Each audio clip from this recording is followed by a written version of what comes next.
विवाह शादी में देरी हो रही हो, या कोई नया कार्य चालू कर रहे हो उसमें देरी हो रही हो, या कोई सर्विस के लिए नौकरी के लिए जा रहे हो और वो कार्य नहीं हो रहा हो, तो एक धतूरा, केवल एक धतूरा, उस धतूरे को फोड़कर उसके अंदर का फल निकालकर उस फल को शिवलिंग पर चढ़ाकर एक लोटा जल शंकर भगवान को समर्पित कर दिन होना चाहिए मंगलवार। कौन सा दिन होना चाहिए? जम के बोलो जरा, मंगलवार समर्पित करो। उसके बाद में आप विवाह के लिए अगर समर्पित करें हैं तो विवाह में देरी नहीं होगी। व्यवसाय और व्यापार के लिए या नौकरी के लिए समर्पित करें हैं तो उसमें देरी नहीं होगी। जितने आस्था चैनल पर कथा सुन रहे हो, जितने फेसबुक और यूट्यूब पर सुन रहे हो, बहुत सावधानी से सुनना, बहुत ध्यान दीजिएगा। महाराज एक कथा बड़ी सुंदर है कि आप चाहते हैं कि कोई रोग हमको ना घेरे, आप चाहते हैं कि कोई रोग हमको ना घेरे, और आपको लग रहा है कि कोई रोग ऐसा है जो घेर रहा है, या कोई शरीर में ऐसा रोग उत्पन्न होने वाला है, या कोई बीमारी ऐसी उत्पन्न होने वाली, तो उसके लिए सबसे सुंदर तरीका कि शंकर जी पर अलोनी जो गोबरी होती है, गोबरी जानते हो, कंडा, अलोना कंडा, अलोनी गोबरी, मतलब गाय ने गोबर करा और वो सूख गया, उसको थापा नहीं गया, हाथ से कंडा नहीं बनाया गया, गोबरी नहीं बनाई गई, केवल गाय ने गोबर करा, वो सूख गया, और वो सूखा हुआ जो गोबर है उसको जलाकर जो भस्म तैयार करी है, उसको जलाकर जो हमने राख तैयार करी है, भस्म बनाई है, उस भस्म को जो तैयार करा गया है, वो भस्म शिव को जो हमने समर्पित करा, उस भस्म को सफेद वस्त्र में लिया और बाबा पर समर्पित करी। उसी भस्म को हम उठा कर लिया। और यदि आप भस्म नहीं चढ़ा सकते तो कभी विश्वनाथ जाएं तो वहां से भस्म लिया, कभी उज्जैनी जाएं तो वहां से भस्म लिया। उस भस्म को हम यदि अपनी नाभि से वक्ष स्थल के मध्य में त्रिपुंड लगा लेते हैं, जीवन में अगर आप मात्र एक महीने में एक बार भी त्रिपुंड अपने वक्ष स्थल के नजदीक में नाभि से ऊपर अगर लगा लेते हैं महाराज, तो ऐसा कोई बड़ा रोग आपकी जिंदगी में प्रवेश कर ही नहीं सकता। इस शरीर के अंदर, इस शरीर के अंदर भस्म में जो सुख है, भस्म का जो आनंद है, भस्म का जो रस तत्व है, उसको यदि एक छोटा सा प्रैक्टिकल आप करके देखेंगे तो बाबा कुबेर भंडारी वैसे ही भंडार भर देगा।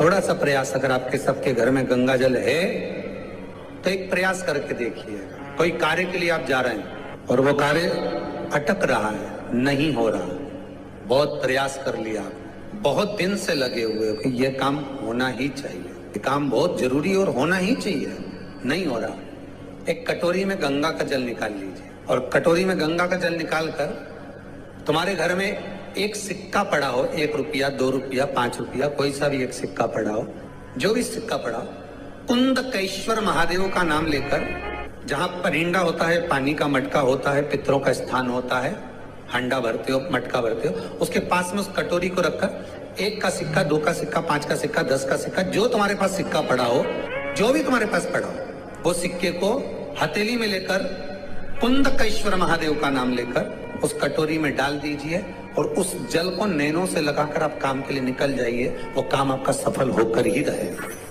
छूट नहीं सकता।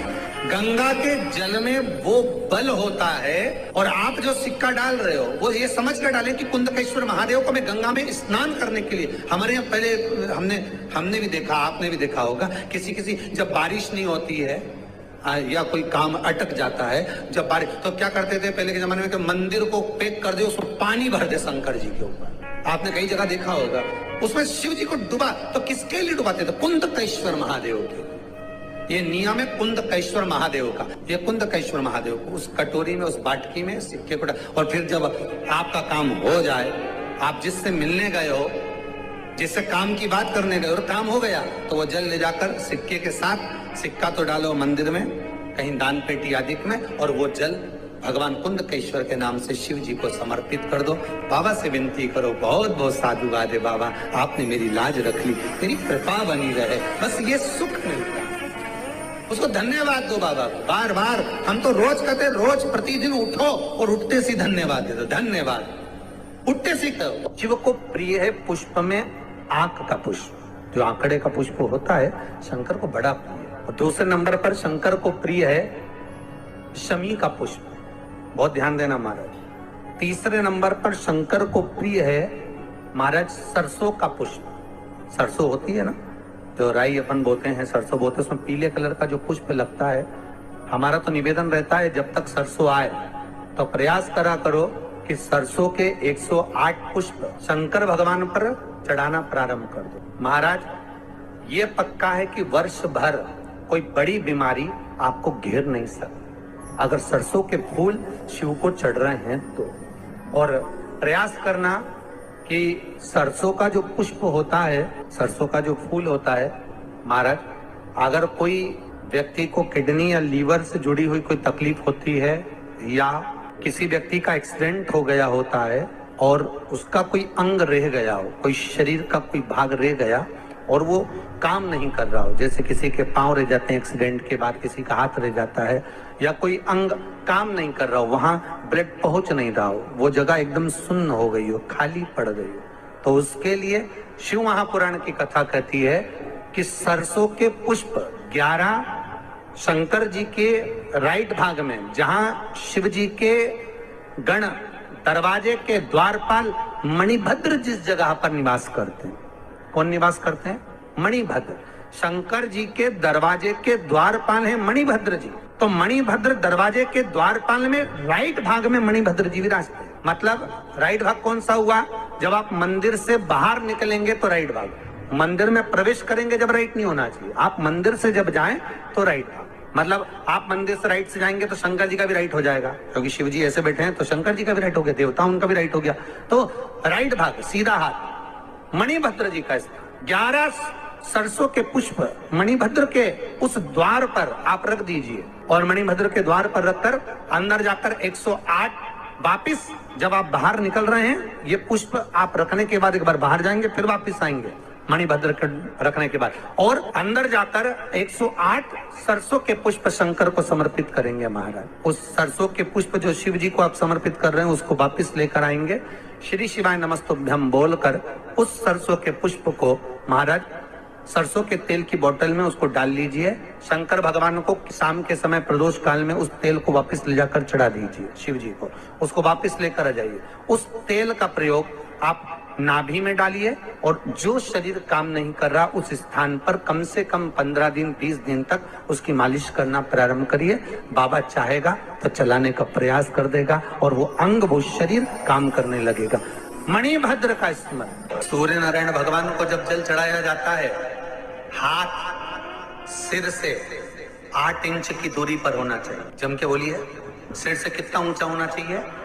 8 इंच ऊपर अपना हाथ होना चाहिए मस्तक से सूर्य को जल चढ़ाते समय। और न चांदी का, न स्टील का, न लोहे का, न प्लास्टिक का, न कांच का, न सोने का कोई बर्तन, न कांसे का, न एल्युमिनियम का, न पीतल का, केवल एक पात्र होना चाहिए, वो है तांबे का। काय का पात्र होना चाहिए? तांबे का पात्र। और सूर्य नारायण भगवान को जब 8 इंच ऊपर तुम्हारा हस्त है और जब हम सूर्य को जल चढ़ा रहे हैं, कैसे जल चढ़ाना है वो भी समझ लीजिए। अगर कोई कैंसर का मरीज है जिसके चेस्ट में कैंसर आ गया हो, लेफ्ट में राइट में कहीं पर कैंसर आ गया हो या कोई गठान आ गई हो, तो महाराज आप जल चढ़ाते समय उस जल की धार को सूर्य भगवान को जब चढ़ा रहे हो तो धार आपकी गठान की ओर जाना चाहिए, जिससे सूर्य की किरण उस जल में से आपके उस स्थान पर पड़े, उस जगह पर पड़े जहां पर गठान है। महाराज आप लगातार जल तो चढ़ाना चालू करो, अच्छे अच्छे डॉक्टर फेल हो जाएंगे और कह देंगे गठान ठीक हो गया। आपका लीवर और किडनी गड़बड़ कर रहा है, हार्ट, आपके हार्ट में अगर तकलीफ है, डॉक्टर ने कह दिया कि इसमें नस चौक है, कहीं ना कहीं छल्ला डलेगा, आपको कह दिया इसमें कुछ ना कुछ प्रॉब्लम आ रही है, आप सूर्य को अर्घ देना चालू कर दो, सूर्य को जल चढ़ाना चालू कर दीजिए। आप सूर्य को जल चढ़ाओ, वो जल की जो तरंग आ रही है, वो जल जो निकल कर जा रहा है, उसकी जो किरण आपके हृदय पर, आपकी छाती पर पड़ रही है, नाड़ियों में पड़ रही है, नसों में पड़ रही है, उसका बल देखो तो शरीर 1 महीना लगातार चढ़ाओ तो 15 दिन 20 दिन कर तो देखो। सूर्य नारायण भगवान को जल चढ़ाते समय आपके पंजों की एड़ी ऊंची नहीं होना चाहिए। आपका पंजा पांव का पूरा की पूरा जमा होना चाहिए भूमि पर। हाथ कितने इंच ऊपर? 8 इंच ऊपर होना चाहिए। जल जो गिरे, सूर्य की किरण, सूर्य का दर्शन उस जल की रोशनी में करना चाहिए। जिस बच्चे को आंख में चश्मा लगा हो, मोटे से मोटा चश्मा लगा हो, छूट नहीं रहा हो, तो थोड़े दिन उसको सूर्य का अर्घ चढ़वाना चालू कर दो और जल में से सूर्य का दर्शन कराना चालू कर दो। 2 महीना 2.5 महीना बहुत है, आंख की रोशनी बढ़ जाएगी, चश्मा हट जाएगा। एक बात और कहना चाहूंगा, अगर आप लोग स्वीकार करेंगे तो, अगर कहीं आपको लगता हो कि बच्चा पढ़ने में कमजोर है, विद्या में कमजोर है, रिजल्ट अच्छा नहीं आ रहा, पढ़ने में कमजोर है, वो पढ़े अपनी जगह पढ़े, वो कार्य करे अपनी जगह करे, मेहनत करे अपनी जगह करे। बच्चों को कह दो कि कुछ समय के लिए सूर्य को अर्घ देना चालू कर। सूर्य की किरण जहां पर ब्राह्मण या हिंदू धर्म का व्यक्ति मस्तक पर तिलक लगाता है, भुकुटियों के बीच में उस सूर्य की किरण इस भुकुटी के बीच पड़ना चाहिए, परंतु पानी कम से कम ना करते हुए स्लो मोशन में धीरे धीरे गिरना चाहिए, एकदम धीरे धीरे। तो यहाँ एक रेखा सूर्य की किरण से पड़ती है। श्री शिवा